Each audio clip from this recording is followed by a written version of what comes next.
CKA-testistä muutama sananen.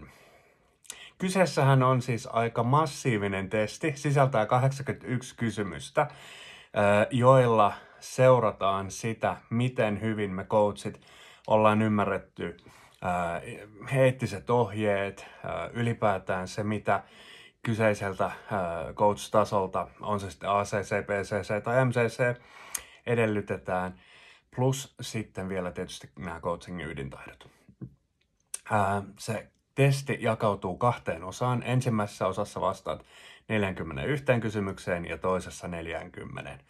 Se, mikä on tosi tärkeä juttu, on se, että ekassa osassa, kun on ne 41 kysymystä, vastaa kaikkiin kysymyksiin, koska sä et pääse palaamaan niihin enää takaisin.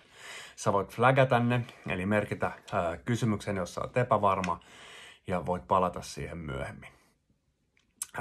Sun pitää aina jokaisessa kysymyksessä, siinä esitetään tämmöinen skenaario, niin hakea paras toimintatapa ja huonoin toimintatapa. Sulla on 4 eri vaihtoehtoa. Se, mikä siinä on pikkusen haastavaa, on se, että se CKA-testi tehdään enkuksi. Me saadaan siihen, me jotka ollaan ei-natiiveja, lisäaikaa. Mutta siihen täytyy siis valmistautua oikeasti aika hyvin. Tällaisilla kokemuksilla, vinkkeillä kuulen mielelläni sulta myös sitten lisää.